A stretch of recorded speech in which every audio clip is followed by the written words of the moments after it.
It's the Alex Jones Show. I'm your host, Paul Joseph Watson, sitting in for Alex. Now, we're talking about Bill Ayers, the domestic terrorist Weather Underground founder, who was defended by Chris Matthews, who is preparing to smear grassroots Americans as violent radicals and domestic terrorists with this new hit piece coming up on Wednesday. Now, I went into this whole Bill Ayers Obama thing thinking that it was just a political talking point that was exaggerated by the McCain-Palin campaign in 2008. I didn't even pay much heed to it at the time, but I was up until about 2 a.m. last night researching it, and it turns out that it indeed is true that Barack Obama's political career was launched in the living room of Bill Ayers, this domestic terrorist communist revolutionary. And this, in fact, was admitted to. It was not only reported in the Politico, it was admitted to by Maria Warren, who was a liberal political activist who attended this infamous Ayers-Obama function, who stated quite plainly, quote, "When I first met Barack Obama, he was giving a talk in the living room of those two legends in their own minds, Bill Ayers and Bernardine Dawn. They were launching him, introducing him to the Hyde Park community as the best thing since sliced bread." So this is the guy who bombed government buildings, the communist revolutionary Bill Ayers, who helped to launch Barack Obama's political career back in 1995. And it's not just the fact that they sat on the same board of this educational organization. The depth of Ayers' relationship with Obama is revealed by the startling revelations that were uncovered by the journalist, the writer Jack Cashill, of Obama's book, Obama's 1995 memoir, Dreams from My Father. Now, Cashill has written over a dozen articles which prove, and this was later backed up and verified by another author called Christopher Anderson, that the terrorist Bill Ayers, the communist revolutionary who wanted to kill 25 million Americans, according to FBI agent Larry Grathwohl, significantly contributed and even wrote significant parts of Obama's 1995 book. Now, in reality, the implications of Obama's ties with Ayers, bearing in mind his history, which Chris Matthews has defended, soft-pedaled, ignored, are frightening, and they go beyond what I'm talking about today, which is MSNBC's Hypocrisy. But to research the connection between Ayers and Obama and what Ayers advocated really strikes at the root of the trouble we're in, and in particular how Barack Obama, Barry Soetoro, is a completely hollow sock puppet whose strings are being pulled by the most violent extremists in the elite that are inside America. Remember that Bill Ayers is now a prominent educational establishment member. He's got a professorship with the University of Illinois. So, in summary, while Matthews is preparing to smear peaceful American activists as domestic terrorists, he's actually running defense for a real domestic terrorist who masterminded bombings in America and somebody who went on to become an influential figure in steering Barack Obama's path to the White House. That's a fundamentally frightening story, but it's also shows how much hypocrisy Matthews is engaging in when he says that people like Alex Jones are the violent radicals, when he's running defense and agreeing and finding common ground with real violent radicals who carried out bombings like Weather Underground founder Bill Ayers. So I want to hear what you've got to say about this. We'll also cover the other news, if you wish, about BP, the oil spill, the developments there, and whatever else is on your mind. So we're going to go to our first caller now, which is Mark in Florida. Mark, you are on the air. What's on your mind today? Yeah, I was just wondering, where do you see all this heading as far as with the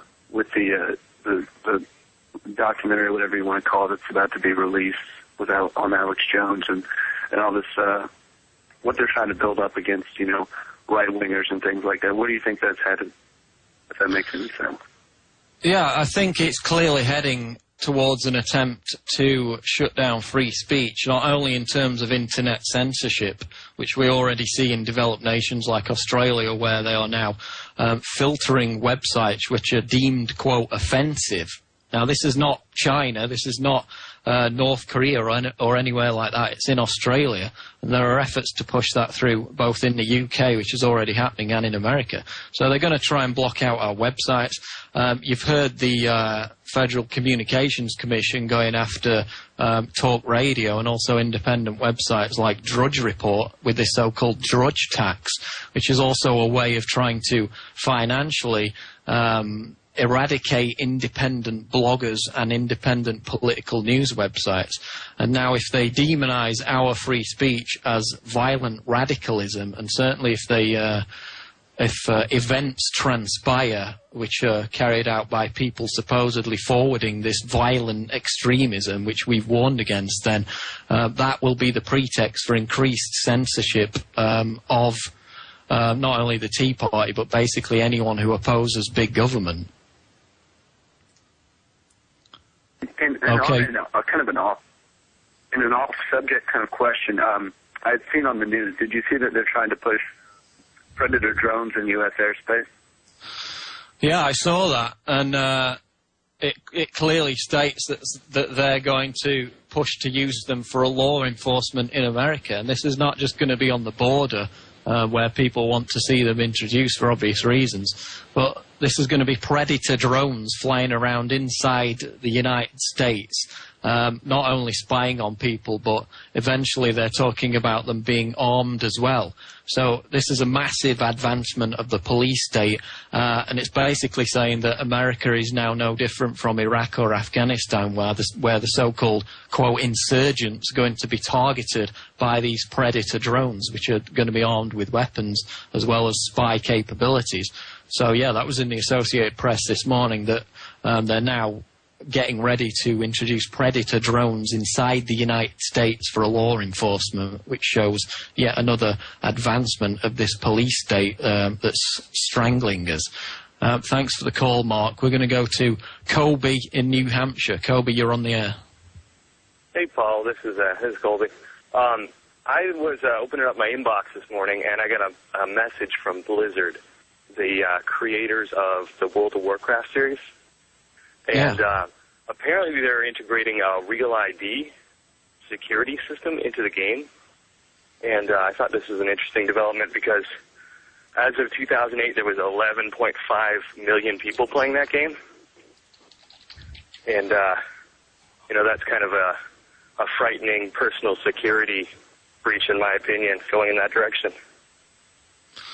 Yeah, it's being reported by the website ripteng.com, World of Warcraft Real ID incoming, and the article says if you're one of the 11.5 million World of Warcraft players, you should be excited to learn that Blizzard is implementing a new friends list management system dubbed Real ID, which claims to increase the level of interaction players have with each other.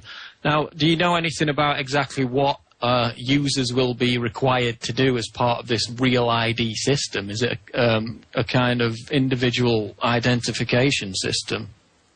It certainly seems like that. I haven't seen specific biometrics or anything like that, but it seems like it's a further way to kind of tie in the Internet 2.0 theory of identifying everyone individually and ensuring that whatever they've done is tracked through their personal ID.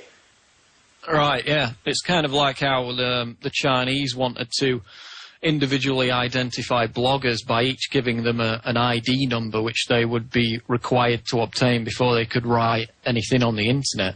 And it's part of this increasing move towards identification of individuals, taking away the anonymous aspect of the internet, which many people exercise as a tool for their free speech. So, yeah, we'll definitely keep track of this, and we'll be posting it on the website later today. That's a very interesting story. We go to our next caller now, and it's Ronnie in Texas. Ronnie, what's on your mind today? Thank you, sir. I just wanted to share with you that in Chicago, while attending a pre-Ralph Nader Green party gathering, when I was back then an open Steve Forbes tax reform enthusiast, I was informed that the Greens were actually the front for the communists and the labor unions who are running this leftist-leaning third-party movement, they were hijacking the Greens. The environmental movement was just completely hijacked by these communists. And then while trying to break through back here in Texas into the Libertarian Party, I discovered the same criminal control of the Texas Libertarian Party, refusing to talk. This is the Libertarian Party, and they refuse to talk about the war on pot smokers, medicinal marijuana, supporting our troops with freedom for farmers. The medicinal marijuana really helps traumatic brain injured people, and I can personally give you a testimonial on that. And that's some of this information I was trying to share and run as a candidate and everything and influence their leaning, but it's completely controlled. The third-party movement here in Texas is just completely controlled.